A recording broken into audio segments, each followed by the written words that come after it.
కార్తీక మాసం అంటే మన హిందూ ధర్మంలో చాలా పవిత్రమైన సమయం. ఆశ్వయుజం తర్వాత వచ్చే ఈ మాసంలో దేవతలు, ఋషులు, భక్తులు అందరూ శివుడి ఆరాధనలో మునిగిపోతారు. ప్రకృతి కూడా చాలా ప్రశాంతంగా ఉంటుంది.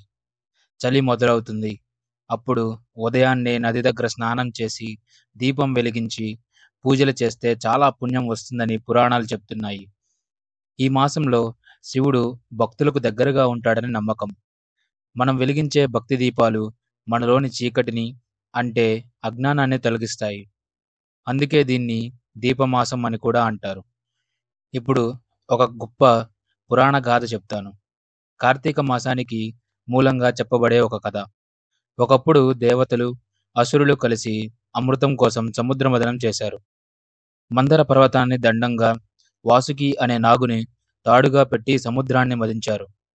కానీ మొదట బయటకు వచ్చినది అమృతం కాదు, హాలాహలం అనే విషం. అది చాలా భయంకరమైనది. అందరూ భయపడి చివరికి శివుడి దగ్గరకు వెళ్ళారు. శివుడు ఆ విషాన్ని తాగాడు. కానీ కంఠంలోనే నిలిపేశాడు. అందుకే ఆయన కంఠం నీలంగా మారింది. అప్పటి నుంచి ఆయనను నీలకంఠుడు అని పిలుస్తారు. ఇది కార్తీక మాసంలో జరిగిందని శివపురాణం చెప్తుంది. అందుకే ఈ మాసం శివునికి అంకితం. ఇప్పుడు దీపం గురించి మాట్లాడుకుందాం. దీపం వెలిగించడం చిన్న పని అనిపించినా దాని వెనుక ఉన్న అర్థం చాలా గొప్పది. చీకటి అంటే అజ్ఞానం, వెలుగు అంటే జ్ఞానం.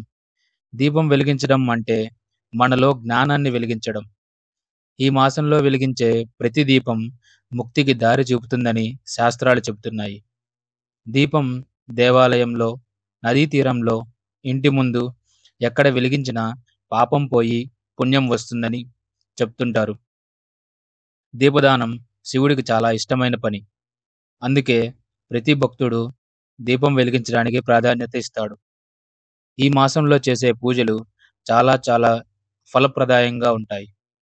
ఉదయాన్నే స్నానం చేసి శివాలయంలోకి వెళ్ళి శివలింగం ముందు దీపం వెలిగించడం, రుద్రాక్షను ధరించడం, రుద్రాభిషేకం చేస్తే పవిత్రత కలుగుతుంది.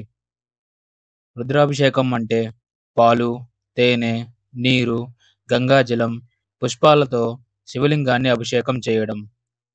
ఓం నమ శివాయ అనే మంత్రాన్ని జపిస్తారు. బిల్వదళాలు సమర్పిస్తే 3 లోకాలలో పుణ్యం వస్తుందని స్కందపురాణం చెప్తుంది. ఆలయ ప్రదక్షిణం మన కర్మలను శివునికి సమర్పిస్తుంది. పౌర్ణమి రాత్రి దీపం వెలిగించి జాగరణ చేస్తే పాపాలు పోతాయని నమ్మకం. వ్రతాలు చేసేవారు మాంసాహారం, మద్యం వంటివి వదిలేస్తారు. సాధ్యమైనంత వరకు ఉపవాసం చేస్తారు. ఇప్పుడు ఒక చిన్న కథ చెప్తాను. నిషాదుడు అనే వేటగాడు కార్తీక పౌర్ణమి రాత్రి అడవిలో వేటకు వెళ్ళాడు. ఒక బిల్వ చెట్టు కింద శివలింగం ఉండేది. చలిగా ఉండటంతో చెట్టు మీద ఎక్కి వేట కోసం ఎదురు చూస్తున్నాడు. ఆ సమయంలో గాలి వల్ల బిల్వదళాలు శివలింగం మీద పడ్డాయి. చలిని తగ్గించుకోవడానికి అతను దీపం వెలిగించాడు. ఆ దీపం కూడా శివుని ముందు వెలిగించాడు. ఈ చిన్న భక్తి చర్య అతనికి మోక్షం ఇచ్చింది. శివలోకానికి చేరాడు.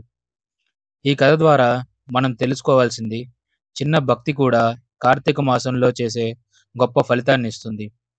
దీపం అంటే కేవలం వెలుగు కాదు, అది మన అంతరాత్మకు జ్ఞానదీపం. వత్తి అంటే మన ఆత్మ, నూనె అంటే మన పాపాలు. ఆ నూనెతో వత్తి వెలిగించి పాపం కరిగిపోతుంది. ఆ నూనెతో వత్తి వెలిగితే పాపం కరిగిపోతుంది. దీపం చుట్టూ ఉన్న వెలుగు భక్తి ద్వారా మన చీకటిని తొలగిస్తుంది. ఈ మాసంలో శివపూజతో పాటు సత్యవ్రతం, శుభచింతన, సత్సంగం కూడా ముఖ్యమైనవి. ప్రతిరోజు శివనామ స్మరణ చేయాలి. పౌర్ణమి రోజు నదీ స్నానం, దీపదానం, పూజ, జాగరణ తప్పకుండా చేయాలి. క్షమ, దయ, దానం ఇవి భక్తుని లక్షణాలు. కార్తీక మాసం మనలోని చీకటిని తొలగించే సమయం.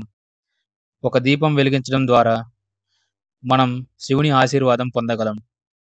భక్తితో, ప్రేమతో శివుని ఆరాధిస్తే ఆయన తప్పకుండా కరుణిస్తాడు.